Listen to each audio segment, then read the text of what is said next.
Bismillahirrahmanirrahim. Assalamualaikum warahmatullahi wabarakatuh.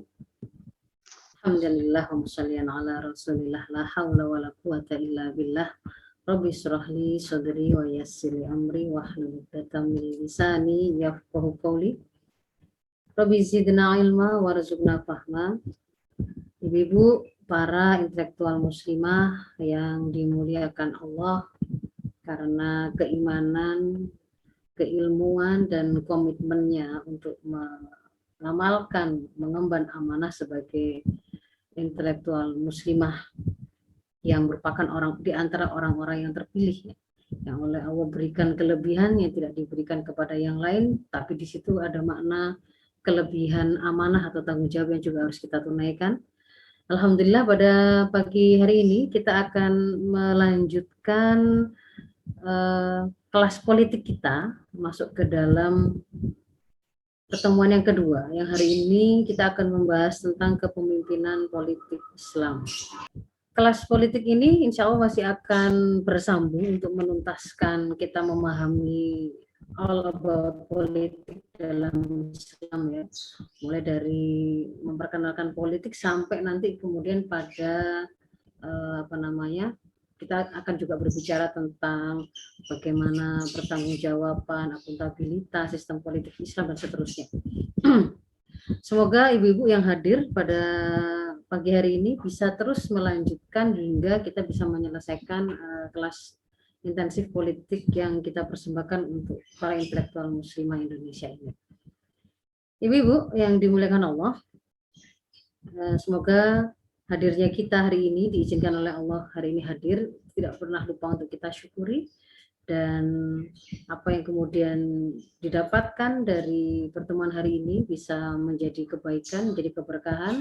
Ibu-ibu mendapatkan pencerahan, ilmu yang bermanfaat, diaplikasikan, diamalkan, diajarkan, disampaikan kembali, atau didakwahkan ke lingkungan terdekat yang menjadi amanah keseharian kita. Konten bahasan kita pada hari ini adalah ada 3 garis besar, ibu-ibu. Yang pertama, saya akan mereviewkan singkat pertemuan pada kelas politik sebelumnya agar terkoneksi begitu, dan juga menjadi sebuah pengulangan bagi mereka yang baru hadir pada pagi hari ini. Lalu masuk ke dalam penjelasan tentang kepemimpinan politik Islam itu apa sebenarnya yang dimaksud dengan kepemimpinan politik Islam, apa rahasianya, apa faktor utamanya. Kemudian yang ketiga, ketika sudah kita gambarkan bagaimana sih secara konsep kepemimpinan politik Islam itu akan diraih, kita akan coba lihat ke belakang, apakah kepemimpinan politik yang seperti itu memang kemudian pernah terrealisir. Kita membaca sejarah untuk kemudian kita ambil pelajarannya. Sementara pada yang ketiga itu adalah kita bicara ke depan, apakah kepemimpinan politik Islam itu juga akan bisa kita wujudkan. Jadi hari ini kita akan melintasi masa lalu, masa kini, dan masa yang akan datang, insya Allah. Masuk kepada bagian yang pertama, ibu-ibu. Kemarin judul pertemuan pertama adalah sistem politik Islam adalah sistem khilafah. Judulnya itu. Dari mana itu didapatkan? Yang pertama, kita harus memulainya dengan meletakkan dulu apa makna politik, sehingga kemudian tidak memiliki persepsi yang berbeda, sebagaimana yang kekacauan persepsi tentang makna politik hari ini yang dianggap sebagai sesuatu yang kotor, sesuatu yang tidak layak umat Islam itu terlibat di dalamnya. Maka kemudian kita sepakat setiap kali kita mau mencari sebuah justifikasi, penjelasan, solusi, maka kita harus kembalikan itu kepada bagaimana Islam menjelaskannya, karena itu merupakan konsekuensi dari keimanan kita. Itu kita sudah selesai. Ketika kita mengaku kita adalah mukmin, maka kita harus menjadikan Muhammad dan risalah yang dibawa oleh Rasul Muhammad itu sebagai rujukan kita. Dan setelah kita menemukan jawabannya, maka sikap kita adalah sami'na wa ata'na. Kita mengambilnya tanpa ada rasa keberatan sedikit. Termasuk ketika kemudian kita berdebat, kita berselisih tentang apa sebenarnya politik itu. Apakah kemudian kita harus meninggalkannya atau kemudian mengambilnya, bagaimana kita mengaturnya, maka kita tanya kepada Islam. Maka di dalam hasanah keilmuan Islam, politik yang kalau dalam bahasa Arabnya adalah asiasa. Asiasa itu secara bahasa artinya adalah mengatur aturan keteraturan. Kalau secara istilah kita bisa mendapatkannya dari hadis yang disampaikan oleh Rasulullah ketika beliau mengatakan kanat banu Israil tasusumul anbiya kulama halaka nabi khalafahun nabi fa innahu la nabiyya ba'di wa sayakunu khulafa fayakturun. Di situ Rasul memperkenalkan ada kata-kata tasusuhumul anbiya. Tasusu itu berasal dari kata sasa, ya susu siasa. Jadi kata siasa itu secara istilah itu kita pahami sebagai pengaturan urusan, karena di dalam lafaz hadis itu Rasul menunjukkan bahwa itulah yang ngatur urusannya Bani Israel zaman dulu itu adalah para nabi terus sampai kemudian setelah Rasul Muhammad itu tidak ada lagi nabi, tapi nanti akan ada khulafa dan jumlahnya banyak. Jadi di situ kita mengenal ada istilah politik atau siasah itu adalah bermakna riayatu syu'unil ummah. Riayah pengelolaan, pemeliharaan asyu'un, urusan-urusan umat. Nah, lalu bagaimanakah sistem politik di dalam Islam? Bagaimanakah sistem yang digunakan untuk mengatur urusan umat ini? Maka kemudian kita ternyata menemukan padanan istilah untuk sistem politik itu adalah nizamul hukmi Islam. Ini diperkenalkan di dalam kitab yang ditulis oleh Syekh Taqiyuddin An-Nabahani. Kemudian juga disebut juga dengan ad-daulah Islamiyah. Sementara para ulama terdahulu menyebut kata istilah khilafah itu dengan sinonim al-imamah atau darul Islam atau amir, imaroh, atau amirul mukminin. Nah, apa yang dimaksud dengan khilafah itu? Khilafah itu adalah riasatun amatun lil muslimina jami'an, kepemimpinan yang bersifat umum untuk seluruh umat Islam, berarti dia umum, berlaku untuk seluruh umat Islam dimanapun. Maka di sini melintasi batas nation, melintasi batas kesukuan ataupun jazirah tertentu, tapi dia bersifat global di mana di situ ada kaum muslimin, maka kepemimpinan atas mereka yang akan menyatukan mereka dalam satu ketaatan itu adalah al-khilafah. Diapakan, dipimpin untuk apa kaum muslimin itu? Kepemimpinan itu adalah di dunia ini, bukan kepemimpinan itu di akhirat. Jadi ini konteksnya memimpin mereka, mengatur urusan mereka di dunia ini. Di qomati ahkami syar'il Islami.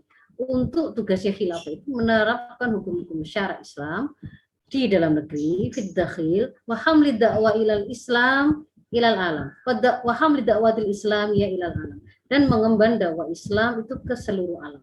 Mengemban dakwah Islam ke seluruh alam itu kalau kemudian diemban oleh khilafah, mulai dari yang bersifat seruan atau mengirimkan utusan hingga ketika menemukan hambatan yang bersifat fisik yang dilakukan oleh mungkin misalkan militer dari kekuatan negara yang menolak atau memusuhi dakwah tersebut, maka sampai pada level daulah khilafah ini akan mengirimkan pasukan jihadnya untuk membuka penghalang-penghalang fisik untuk disampaikannya dakwah Islam ini kepada mereka ke seluruh alam. Nah, inilah yang kemudian menjadi sebuah pemahaman akan apa inti khilafah itu. Yang tadi mungkin ibu-ibu sudah menjawabnya di polling di depan. Nah, istilah definisi khilafah seperti yang tadi disampaikan oleh Syekh Taqiyuddin An-Nabhani itu juga dimiliki oleh Dr. Mahmud Al-Khalidi ini sama. Ya, satun amatun lil muslimina fid dunya li iqamati syariah wa hamli da'wal Islam ilal alam.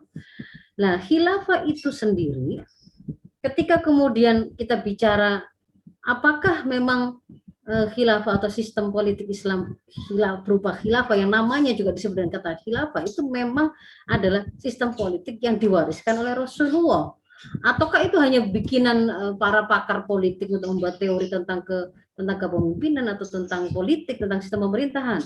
Maka kalau kemudian kita menggali mendapatkan dari dalil yang lain yang diriwayatkan oleh Bukhari, Muslim dan secara secara makna itu diriwayatkan oleh mutawatir ya, bahwa Rasul mengkabarkan ya takunu fikum nubuwah ya, bahwa akan ada di tengah-tengah kalian itu masa kenabian selama Allah menghendakinya ada, dan kemudian Allah akan mengangkatnya, dan kemudian sumatakuna khilafatun ala minhajin nubuwah. Kemudian setelah kenabian itu dicabut oleh Allah, Allah menggantikan setelahnya akan ada namanya khilafah ala minhajin nubuwah, sampai pada masa di mana Allah itu ada untuk dicabut kembali. Nah, saya berhenti sampai di situ dulu. Nah, di situ diperkenalkan dalam hadis itu ada kalimat khilafah ala minhajin nubuwah. Maka ketika kemudian disebut ada kata khilafah, sementara khilafah itu secara bahasa juga bermakna adalah pengganti, ala berdasarkan manhaj kenabian, maka ini menunjukkan bahwa khilafah yang kemudian digali dari hukum-hukum Islam ini, apa yang kemudian kita gali, nanti kita akan tunjukkan dalilnya dari apa, begitu ya, dari Al-Quran, hadis berupa aqwal, af'al, takdir Rasul sampai ijma sahabat, itu sebenarnya adalah sistem pemerintahan yang memang ditinggalkan oleh Rasul, diwariskan oleh Rasul. Karena dia nanti ketika ada kata ala minhajin nubuwah, berarti dia itu hanya akan mengikuti metode kenabian, bukan sesuatu yang kemudian kita cari cantolannya kepada teorinya apakah itu teorinya Karl Marx atau teorinya J.J. Rousseau atau teorinya Adam Smith atau siapapun, enggak, Montesquieu atau siapa, enggak, tapi itu adalah khilafah yang akan melanjutkan misi kenabian yang dibawa oleh Rasulullah. Nah, jadi definisi tersebut, maka inti dari khilafah itu ya ini ukhuwah, karena dia akan menyatukan umat Islam secara global, yang dia bisa jadi terdiri dari beragam suku, bangsa, bahasa, ras, wilayah, benua, disatukan dalam satu ketaatan, satu kepemimpinan, sehingga kemudian ukhuwah Islamiyah, persaudaraan Islam itu tidak hanya kemudian hanya sebatas dalam rasa, tetapi pada level sifatnya real, karena di situ bahkan akan bisa diimplementasikan dalam bentuk kebijakan untuk mewujudkan ukhuwah itu. Misalkan satu serangan terhadap wilayah kaum muslimin dimanapun atau negeri muslim dimanapun, bermakna juga serangan kepada seluruh negeri muslim yang lain. Kalau hari ini ketika tidak ada khilafah, ukhuwah pembelaan kita untuk kita lakukan itu tidak bisa terwujud, karena ternyata kemudian kita dibatasi oleh sekap nation, karena ada kepemimpinan yang berbeda, ada interest yang berbeda dan seterusnya. Maka dengan khilafah itu ukhuwah itu akan terwujud, persatuan itu akan terwujud secara real, secara hakiki. Lalu yang kedua adalah syariah, karena dia di dalam negeri dia bertugas untuk mengemban dan menerapkan syariah secara kafah. Lalu yang ketiga adalah dakwah, karena visi politik luar negeri khilafah itu adalah dia mengembannya ke seluruh alam. Itu sesuai dengan ketika Allah memberikan kabar wa ma arsalnaka illa rahmatan lil alamin. Rasul itu diutus untuk menjadi rahmat bagi seluruh alam. Menjadi seluruh alam itu artinya berarti Rasul dengan risalah yang dibawa itu harus kemudian tersampaikan ke seluruh alam, dan hanya akan bisa terasa menjadi rahmat ketika dia teraplikasikan ke seluruh alam tersebut. Maka di situ kita melihat harus ada yang mengembannya, memastikan bahwa itu tersampaikan ke seluruh alam. Nah, dari sisi dalil, dari mana kemudian kita sebenarnya khilafah ini kemudian hukumnya apa? Apakah memang harus begitu khilafah itu? Ataukah bisa kemudian kita misalkan republik tetapi menerapkan syariah, kerajaan menerapkan syariah, kesultanan menerapkan syariah, atau mungkin federasi ala Amerika tapi menerapkan syariah? Apakah harus kemudian khilafah yang yang ala minhaj nubuwwah seperti apa? Sekarang kita masih masuk kepada hukumnya. Dari sisi hukumnya, kemudian kita kembalikan lagi kepada dalil. Sebenarnya kalau orang sering menolak dengan mengatakan mana ada dalilnya atau bukti bahwa di dalam Al-Quran itu ada kewajiban tentang khilafah, bahkan kata-katanya saja tidak ada dia mengatakan begitu, maka itu adalah sebenarnya adalah sebuah argumentasi atau sebuah klaim yang salah.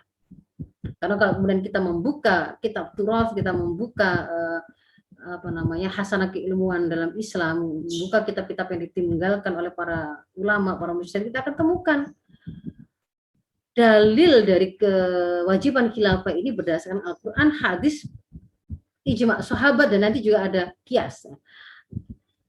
Yang pertama, kalau kemudian kita tidak akan menyebutkan satu persatu dalil itu, tetapi untuk merefresh saja. Al-Quran yang mana?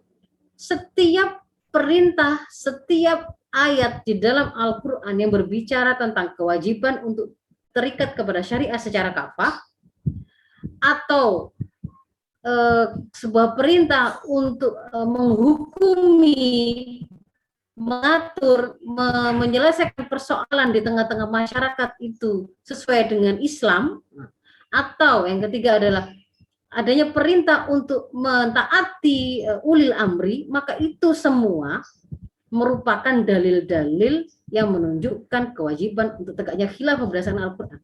Karena tidak mungkin menerapkan syariah kafah tanpa adanya kekuasaan. Dan kekuasaan yang sejak awal tegaknya itu memang dirancang, didesain, dibaiat, diakutkan untuk menerapkan syariah kafah itu ya hanya khilafah itu. Sementara kalau hadis sangat banyak sekali. Ijma' sahabat adalah contoh apa yang kemudian dilakukan oleh para sahabat pasca meninggalnya Rasul pada masa Khulafa Rasyidin, terangkatnya atau terbaiatnya Khalifah Abu Bakar, dilanjutkan Umar bin Khattab, dilanjutkan Utsman bin Affan, Ali bin Abi Thalib, itu semua adalah menjadi dalil bahwa khilafah itu bahkan ada batas waktunya, dia tidak boleh hilang dari tengah-tengah umat ini. Bahkan kemudian mereka bersepakat menunda pemakaman Rasul untuk kemudian memilih terlebih dahulu siapa pemimpin yang melanjutkan Rasul yang sudah wafat tersebut. Sehingga kalau kemudian mau saya tampilkan di sini sebagai sebuah kesimpulan, dikatakan oleh Imam Ibnu Hazm dalam kitabnya Al-Faslu fil Milal wal Ahwa wa Nihal, dikatakan di sana bahwa semua mazhab Ahlussunnah, bahkan selain Ahlussunnah, Murji'ah dan Syiah dan semua Khawarij itu mengatakan atau sepakat atas wajibnya imamah atau khilafah. Dan khusus untuk Al-Quran itu bahkan ada satu ayat yang keluar kalimat-kalimat khalifah di sana. Bukan khilafah, tapi khalifah kan itu bukan khilafah. Ya, nanti kita tunjukkan. Khalifah di sana ketika di Al-Baqarah dikatakan a'udzubillahi minasyaitonirrajim wa idz qala rabbuka lil malaikati inni ja'ilun fil ardi khalifah. Loh, itu kan kisahnya Nabi Adam ketika diciptakan oleh Allah, lalu Allah memberitahu kepada malaikat, saya mau menciptakan khalifah di bumi. Maksudnya Adam itu menjadi khalifah. Itu bukan tentang semua manusia. Maka kalau kita buka tafsir, Imam Al-Qurtubi mengatakan, dan beliau menjadikan ayat ini sebagai dalil untuk menegakkan khilafah. Beliau mengatakan ayat ini nggak hanya membahas Adam, ayat ini membahas seluruh umat manusia. Jadi ayat ini, hadhil ayat aslun fin nasbi imamin wa khalifah. Ayat ini adalah dasar bagi pengangkatan imam dan khalifah, yang imam dan khalifah itu wajib didengar, ditaati, disatukan pendapat di bawah kepemimpinan yang diterapkan hukum-hukum Islam, dan tidak ada perbedaan tentang hal ini di antara umat, di antara para imam, kecuali apa yang diriwayatkan dari Al-Asam. Al-Asam itu disebut Al-Asam karena dia tuli dari peringatan Allah. Ya. Nah ini kemudian, jadi apa yang kemudian dikatakan Allah mengutus Adam untuk menjadi khalifah, itu sebenarnya pada saat yang sama itu bukan hanya untuk Adam saja, begitu. Bukan hanya untuk Adam saja, tetapi keberadaan manusia itu sebagai pengganti Allah di muka bumi untuk mengelola urusan seluruh umat manusia ini.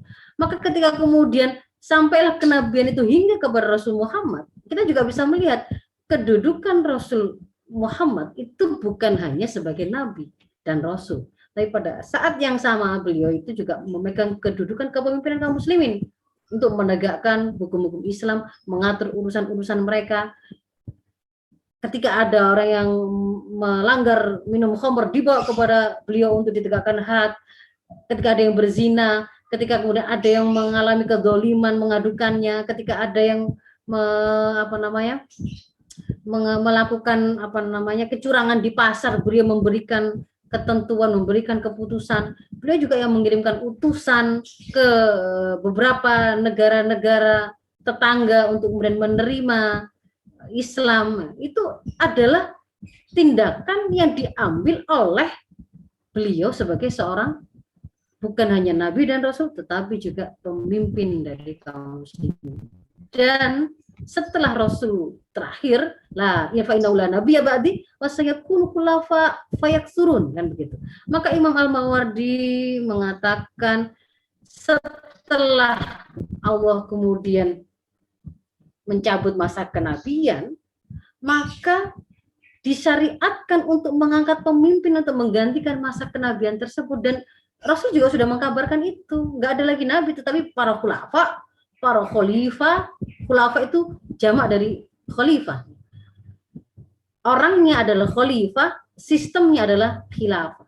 Jadi setelah masa kenabian ada khilafah, dan semuanya itu adalah dalam kerangka untuk menerapkan pengelolaan urusan umat dengan aturan Islam. Nah,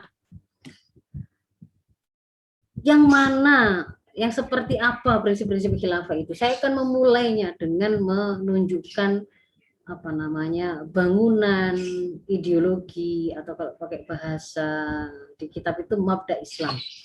Secara definisi mabda Islam itu adalah akidah akliyah yang basiku anha nidham.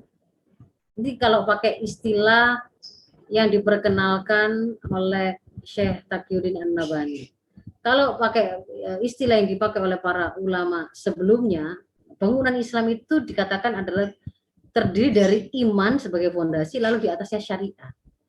Iman itu bahasa di hadis, di Quran, bahasa di dalil. Kalau akidah itu bahasa di bahasan-bahasan usuluddin, ya. Akidah yang digunakan oleh para ulama itu satu sebenarnya, maknanya sama.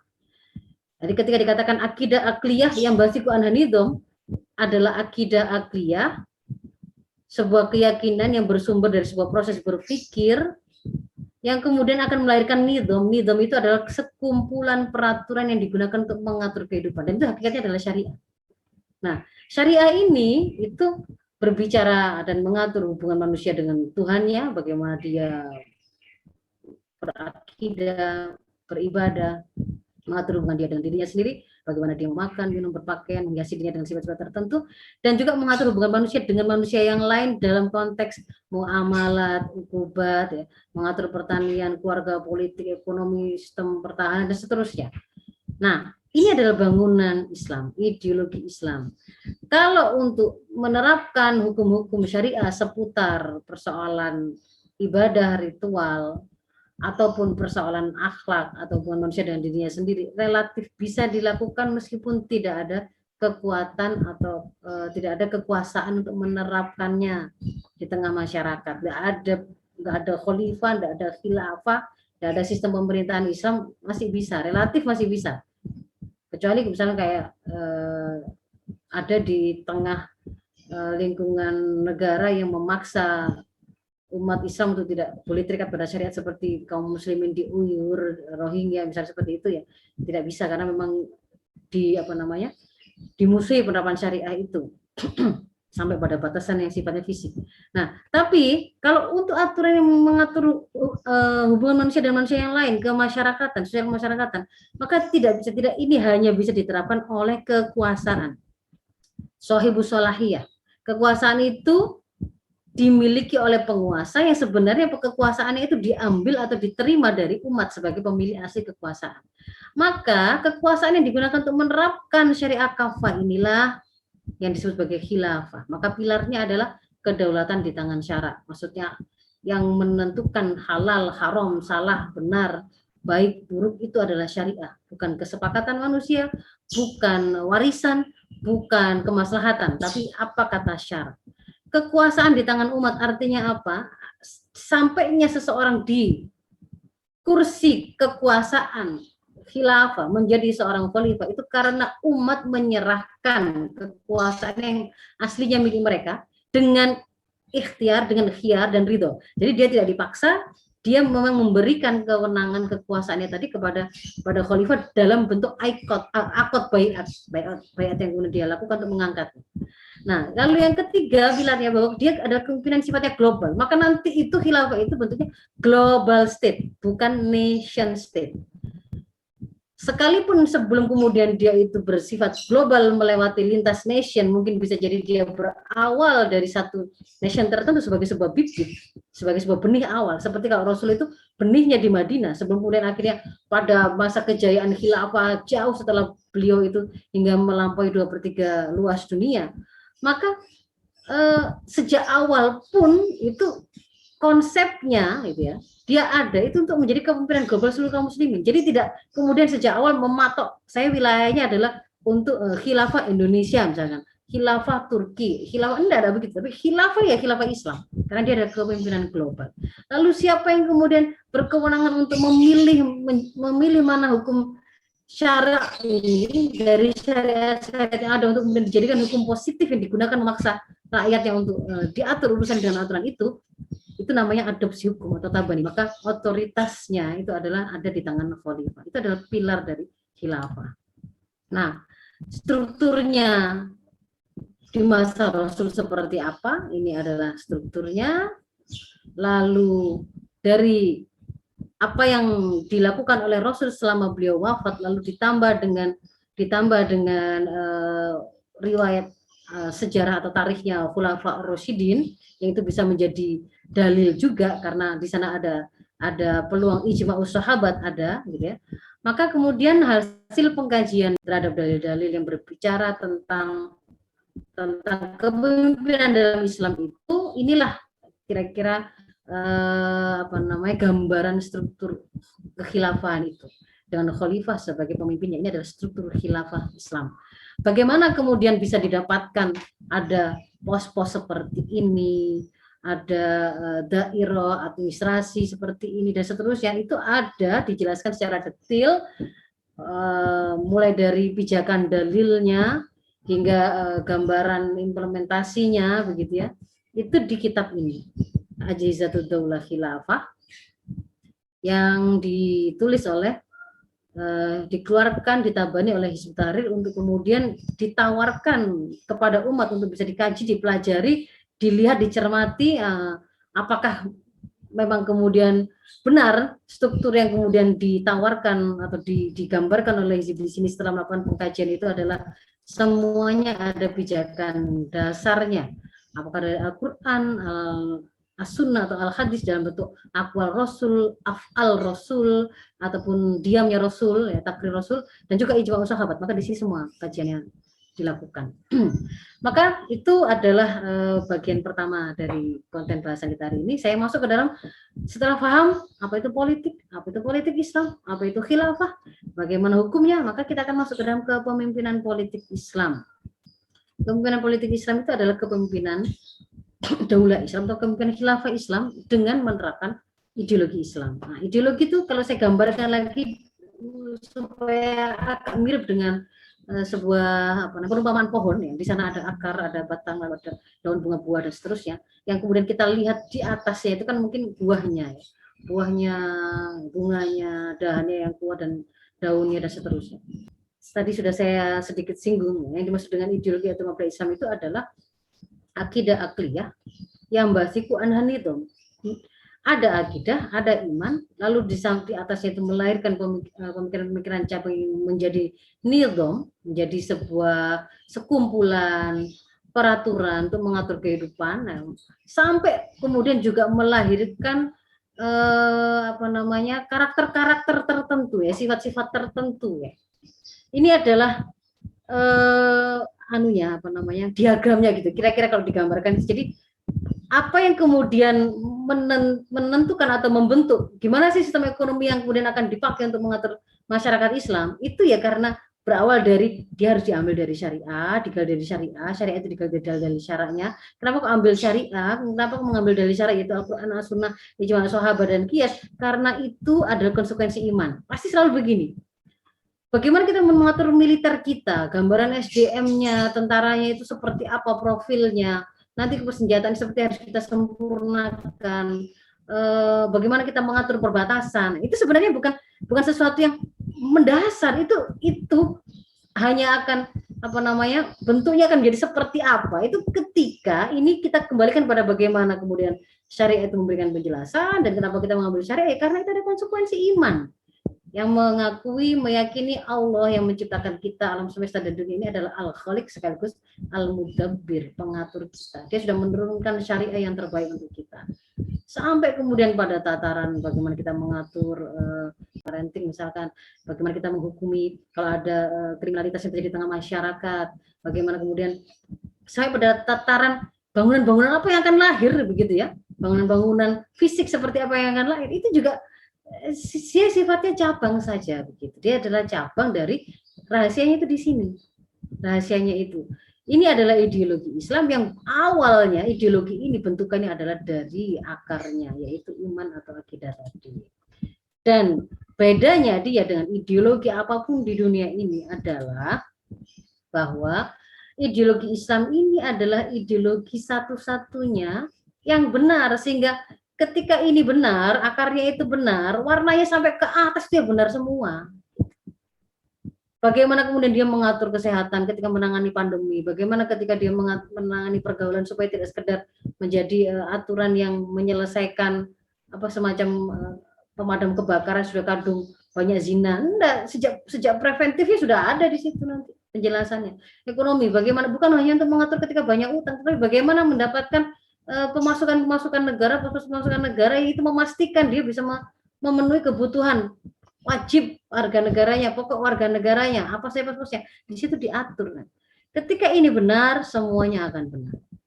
Nah, kebenaran dari ideologi Islam itu berawal dari kebenaran akidah imannya yang benar tadi. Dia benar dalam menjawab dari mana alam semesta, manusia, kehidupan ini, untuk apa dia ada di sini, setelah ini mau kemana, itu benar semua. Dia menemukan bahwa ada Allah Al-Khaliq Al-Mudabbir yang menciptakan kita semua untuk satu misi penciptaan, yaitu beribadah dan mengamalkan seluruh pelaksanaan aturan-aturan yang sudah diberikannya untuk mengatur kehidupan kita, dan nanti kita akan bertanggungjawabkan. Maka akidah yang sama itu yang kemudian akan membentuk profil kepribadian perorangan, juga akan akhirnya membuatnya menjadi istimewa juga. Akidahnya benar, akidah ini digunakan untuk membentuk satu proses berpikirnya yang benar, karena dia hanya akan memiliki pola berpikir yang menjadikan akidah Islam itu sebagai penentu, sebagai patokan, sebagai sebuah informasi yang dia gunakan untuk menafsiri fakta apapun. Apakah saya boleh makan babi, apakah saya boleh minum khamr, apakah boleh berzina, apakah boleh memukul anak di bawah 10 tahun untuk pendidikan dan seterusnya. Setiap apapun, ketika dia mau berpikir apapun tentang fakta yang hendak dia pikirkan, dia cari pemahamannya, ketika dia sandarkan itu kepada penjelasan yang diberikan oleh akidah Islam, maka pada saat itu dia memiliki pola pikir Islami, dan ketika kemudian dia gunakan hasil berpikirnya itu, pemahaman itu untuk mengikat amalnya, maka dia akan menampilkan di dalam dirinya itu seperti ini yang terlihat oleh kita. Ada amal-amal ya, berdagang amanah, tidak curang. Ketika kemudian dia menjadi hakim, dia adil. Ketika dia adalah seorang mujahid, berperang, maka dia adalah orang yang kemudian tidak takut mati. Dia bisa menempatkan posisi al-muhyi al-mumit wallah, bukan karena dia maju perang atau tidak. Dia berani, malu, tidak ingin terlihat kemudian auratnya itu terbuka, terlihat dia itu melakukan kemaksiatan atau kemudian tidak menjaga lisan itu. Ini kemudian menjadi sesuatu yang khas tampilannya karena kekhasan dari akidahnya. Hingga pada tataran pengaturan masyarakat pun juga akan khas ya. Ketika kemudian kita memahami masyarakat itu adalah ada kumpulan individu, tapi dia nggak diem saja, tetapi dia melakukan interaksi terus-menerus. Padahal interaksi itu hanya akan terjadi kalau mereka memiliki kesamaan persepsi akan sesuatu. Saya mau beli narkoba. Narkoba itu menyenangkan, menguntungkan, enak, dan begitu. Kalau kemudian tidak ada yang memiliki kesamaan persepsi dengan dia, tetapi memiliki persepsi yang narkoba itu haram, narkoba itu merusak kehidupan, maka tidak akan terjadi interaksi. Supaya terjadi interaksi itu pasti akan dibutuhkan individu ini memiliki kesamaan persepsi dan kesamaan perasaan. Kalau persepsi itu misalkan persepsi pencurian itu haram, terlarang, kemaksiatan. Kesamaan perasaan, saya benci, saya tidak suka, saya tidak senang ada orang yang mencuri, dan saya tidak suka ada orang yang menjadi korban pencurian. Saya tidak setuju dengan pencurian. Nah, ini kesamaan perasaan. Maka supaya kemudian dia langgeng aturan tadi, interaksi tadi itu menjadi interaksi yang langgeng, akan dipayungi oleh aturan yang juga sejenis dengan persepsi dan perasaannya tadi.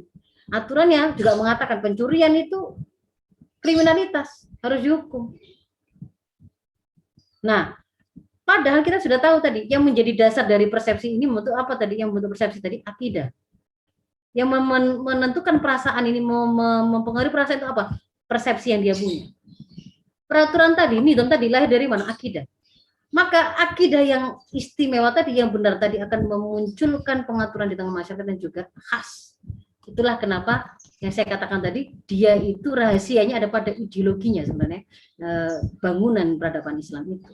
Dan kalau kemudian kita lihat, apakah peradaban Islam yang seperti itu pernah ada? Secara sejarah, secara historis, gitu ya. Daulah khilafah itu dengan karakter kepemimpinan yang sampai bisa membuat orang-orang yang mulanya dikenal sebagai orang jahiliyah, terbelakang, hanya mengenal perang dan rebutan makanan, begitu ya. Itu kisahnya Jazirah Arab di bawah pandangannya orang Romawi dan Persia, itu ketika memandang orang-orang Arab yang diturunkan Rasul di sana itu orangnya seperti itu. Tetapi ketika kemudian Islam datang, ternyata merubah personal mereka, ya, personal mereka menjadi orang-orang bersahsia Islam yang luar biasa. Kehidupan masyarakat juga khas akhirnya di situ, sampai kemudian terlihat sekali keistimewaannya ketika mereka melakukan jihad misalkan. Akhlak di dalam jihad itu juga terlihat, tidak ngawur membabi buta, tidak kemudian menyerang perempuan dan anak-anak, tidak merusak lingkungan. Bahkan Barat pun ketika mereka terlibat perang salib dengan Islam, itu kemudian belajar tentang akhlak tersebut. Itu bahkan dalam peperangan itu, bagaimana Lionheart, siapa itu? Richard Lionheart itu dengan Salahuddin Al-Ayyubi. Salahuddin Al-Ayyubi bahkan ketika tahu Richard the Lionheart itu sakit, dia datangi hingga ke kemahnya, kemudian menyampaikan obat. Padahal itu posisinya musuh. Setelah sembuh, perang kembali, lanjut. Jadi peradaban yang sifatnya luar biasa, merevolusi manusia dan kehidupan masyarakat sampai pada kualitas yang luar biasa tingginya itu, dengan cakupan wilayah yang luar biasa besarnya itu, dan juga jangka waktu yang bertahan yang sangat lama, itu pernah tegak. Dan sebagai sebuah untuk mewakili kira-kira gambaran peradaban ini seperti apa, itu adalah apa yang disampaikan oleh ini CEO-nya Hewlett Packard, HP, Carly Fiorina, ketika masa pasca penyerahan WTC, Kang Muslim waktu itu, dan Islam diserang, dicitrakan sebagai agama teror, lalu kemudian dia menyampaikan satu pidato ya, pada pertemuan dengan seluruh manajer perusahaannya. Jadi dikatakan ada peradaban terbesar di dunia. Kekuasaannya membentang melewati laut, iklim, penduduknya itu ratusan juta, beragam, bukan satu warna, bukan satu etnis, bineka. Bahasanya menjadi bahasa universal, pasukannya luar biasa, militernya memungkinkan tingkat kedamaian dan kemakmuran yang belum pernah diketahui sebelumnya, jangkauan perdagangannya sampai ke mana-mana begitu, bahwa kemajuan teknologi, sains, ilmu pengetahuan dan luar biasa di sana. Dan ini bertahan sampai sangat lama, ratusan tahun. Bahkan kalau ditambah dengan yang naik turunnya, bukan hanya keemasannya, itu lebih dari 1.300 tahun. Jadi ini bahkan diakui oleh non-muslim bahwa masa khilafah sebelumnya. Kepemimpinannya itu adalah masa ketika kita disatukan dalam satu komando, kita bisa menerapkan syariat secara kafah, kita jadi mercu secara peradaban, bahkan tidak hanya kaum muslimin yang mengalami golden ages, tapi seluruh dunia yang menemukan, bisa menggambarkan peta sejak awal dengan begitu detail, itu adalah Al-Idrisi, bukan kemudian ilmuwan barat dan seterusnya. Tokoh-tokoh kemajuan Madaniyah hebat sepanjang sejarah ya, tidak hanya arsitektur dan seterusnya gitu ya. Semuanya kita punya pasukan yang benar-benar merealisir posisi al-imamu junnah. Imam itu laksana perisai, Yukotalumi wari wa yutakobih, yang di belakangnya, di bawah kepemimpinannya itu umat itu kemudian akan berperang bersama komandonya dan berlindung dari serangan musuh itu kepada si khalifah tadi atau pemimpinan tadi, yang sanggup menjamin keamanan dan keselamatan perjalanan setiap warga negaranya. Ingat, yang mengamankan perjalanan haji dari Samatirah atau Sumatera itu adalah khilafahan yang memenuhi penjagaan kehormatan seorang perempuan ketika dia memanggil wa mutasimah, ketika kehormatannya diganggu oleh orang Yahudi, itu adalah orang Romawi pada waktu itu adalah khalifah. Masa kita memiliki kekhilafahan, bahkan kemudian kita bisa memimpin konstelasi politik internasional. Ketika Inggris mau mementaskan, Prancis mau mementaskan sandiwara atau drama tentang Rasul, cukup kemudian kita memberikan peringatan, Anda batalkan Anda batalkan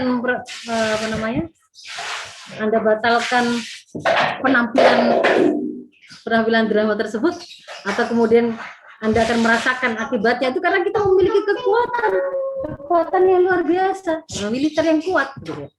Termasuk kemudian bagaimana kita membuat beragam warga negara dari berbagai macam etnis, itu tidak ada konflik, kulit hitam, kulit putih, kulit merah dan seterusnya. Nah, dan bahwa kemudian kejayaan dan keruntuhan peradaban itu memang adalah sunatullah. Jadi setelah kemudian kita pernah mengalami masa kejayaan seperti itu, memang kemudian khilafah ini mengalami keruntuhannya. Ketika kemudian kita membaca apa yang disampaikan di dalam dalil, merupakan bisyarah yang disampaikan oleh Rasulullah, memang benar bahwa kita akan mengalami fase khilafah ala minhajin nubuwah. Itu tidak hanya satu kali, itu sudah pernah kita alami. Itu adalah fase kedua setelah masa kenabian, dan itu sudah menjadi sejarah kita. Setelah khilafah yang terakhir itu kemudian diruntuhkan, khilafah ala minhajin nubuwah itu sudah hilang, digantikan oleh kekhilafan yang sudah mulai mengalami dan melakukan kedoliman, lalu kemudian runtuh di tahun 1924, digantikan dengan nation state, yang kemudian kita ada dalam suasana penjajahan sebagai negara bangsa. Tidak ada lagi yang namanya khilafah dengan kekuatan global yang melindungi dan seterusnya itu, tapi nanti disampaikan akan kembali lagi khilafah ala minhajin nubuwah sebagai fase yang ada di depan kita. Kita ada di fase keempat, berarti di depan mata kita itu masih ada kesempatan untuk tegak kembali, maka ada kekhilafan yang berikutnya. Itulah mengapa kemudian saya tadi membahas di bagian yang ketiga, kita akan membahas tentang kepemimpinan khilafah Islam untuk di masa yang akan datang. Dan ini bisyarah yang sampai hari ini belum ketemu faktanya. Artinya cara membacanya adalah berarti ini masih ada kesempatan bagi kita untuk menjadi bagian dari mereka yang merealisir kabar tersebut, begitu. Bahwa khilafah ala minhajin nubuwah kedua kan belum tegak. Ada peluang kita menjadi bagian dari pelaku yang menegakkannya, atau mempersiapkan generasi yang akan meninggikan bangunannya, gitu, menjadikannya tersebar ke seluruh alam dan memimpin dunia. Nah, itu masih ada. Mungkin anak saya yang saya siapkan, saya sebagai penegaknya, anak saya akan menghebatkannya. Gitu. Ini ada kesempatan, murid-murid saya dan seterusnya. Lalu nanti khilafah yang akan tegak itu akan membebaskan Al-Quds dan akan membebaskan Roma. Nah, peluang kita ini masuk ke bagian yang ketiga, adalah untuk menegakkan khilafah minhajin nubuwah kedua, yaitu khilafah abad ini. Bukan, kita nggak bicara khilafah yang dulu, itu bukan sejarah, bukan romantisme sejarah, tapi kita bicara ke masa depan. Nah, bagian yang ketiga ini kita akan coba lihat daulah khilafah yang akan tegak lagi. Ini kan berarti zaman ini ya, mulai tegaknya itu berawal dari existing condition hari ini, bukan yang kemudian itu artinya adalah mengimport onta sebanyak-banyaknya, merubah mobil berubah jadi kuda dan onta, yang nggak mau memakai dasi gitu. Salah, itu salah total.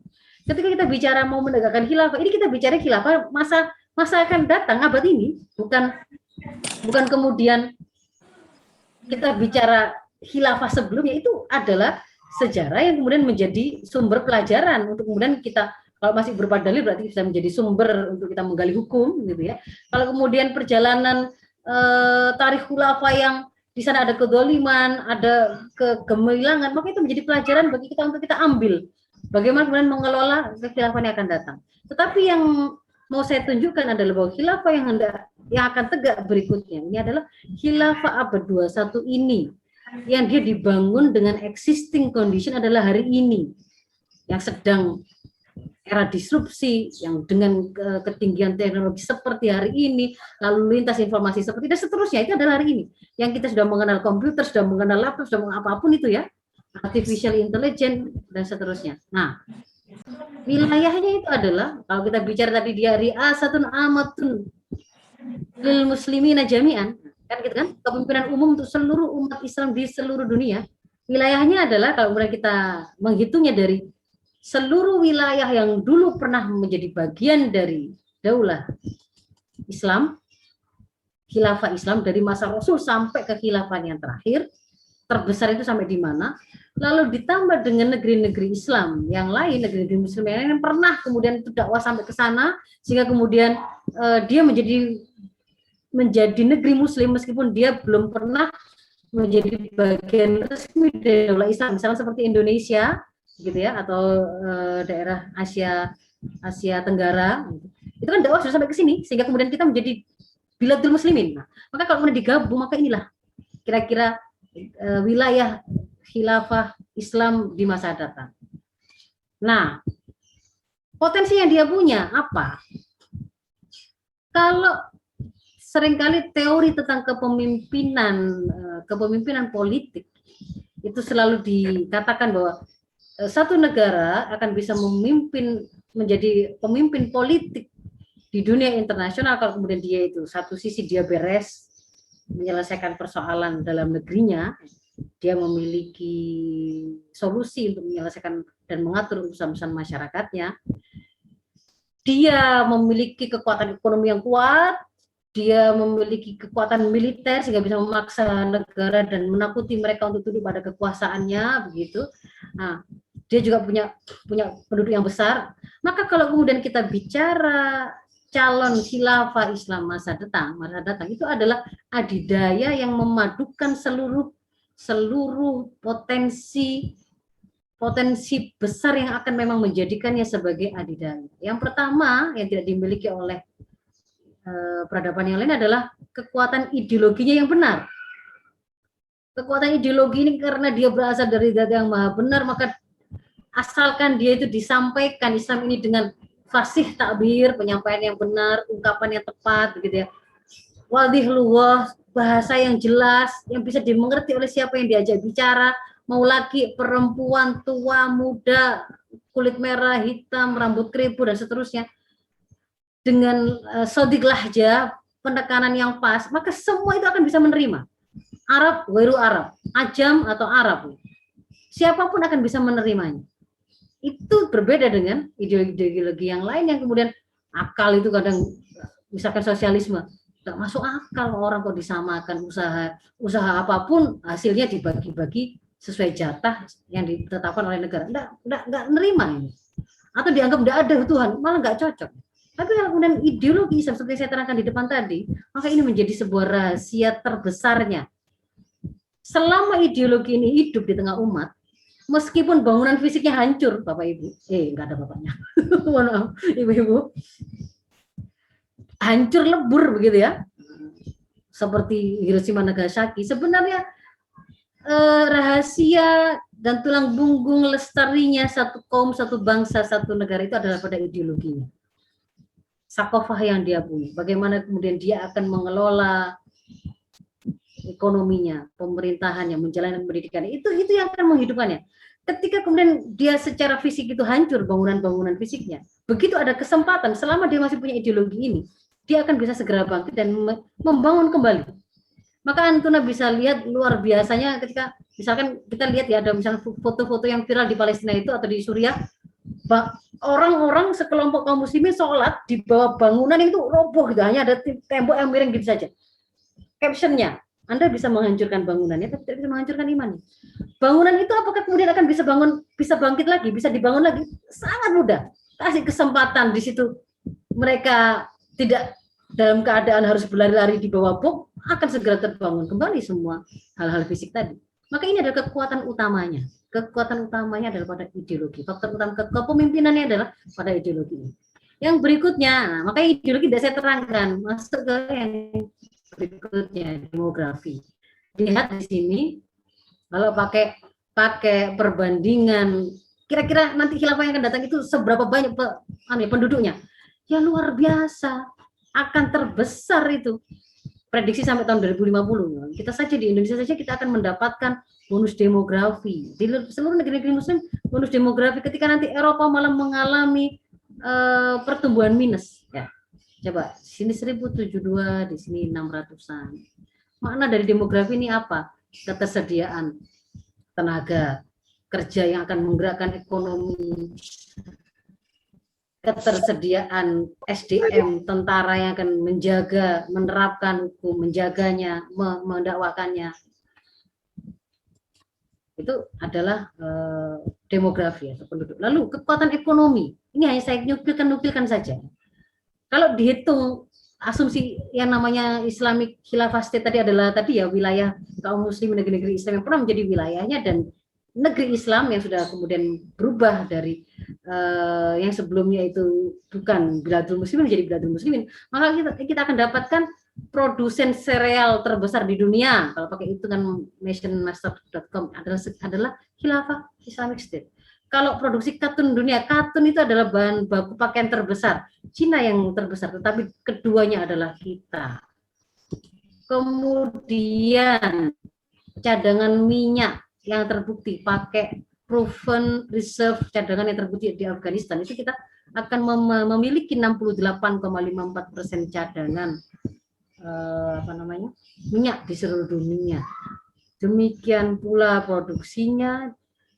Kemudian yang lain lagi misalkan gasnya, cadangan gasnya kita akan memiliki 61,45% cadangan dunia. Uraniumnya kita akan menjadi ranking kedua dalam memproduksi uranium dunia. Kemudian kekuatan geostrategis, bagaimana kemudian posisi negeri-negeri Islam itu Allah memang sudah anugerahkan dia itu menempati posisi di bumi ini itu sangat strategis.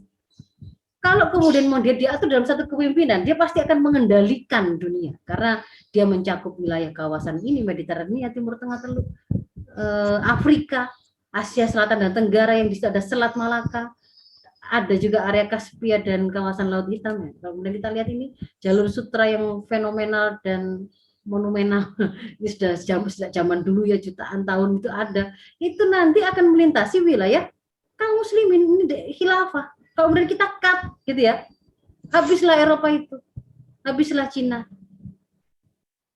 Kalau kemudian kita lihat ini peta rutenya Amerika untuk kemudian dia bisa melakukan aktivitas ekonominya, dia kalau dia melalui yang kanan ini, kalau dia melalui rutenya kalau melalui Atlantik, kalau menuju Cina melalui Atlantik, Gibraltar, Mediterranean, ini kira-kira dia akan menempuh total sekian, 11 mil 22 hari. Kalau kiri ini dari Amerika ke Cina melewati Samudra Pasifik sekian. Nah, kalau kemudian ini adalah wilayah khilafah. Kalau kemudian kita embargo dia tidak bisa lewat, tidak bisa melewati ini saja, kita tutup. Nah, dia mau muter kemana? Mau untuk sampai ke Cina dia butuh berapa lama perjalanan? Gitu. Nah, maka di sini akan khilafah Islam itu punya kartu truf, gitu. Akan memaksa orang itu macam-macam begitu ya, untuk kemudian membuat mereka itu tunduk, merendahkan hati di hadapannya begitu. Nah, kemudian juga kekuatan militernya. Mau dilihat dari militer aktifnya atau cadangannya atau paramiliternya gitu, maka kita akan temukan total dunia itu sekian.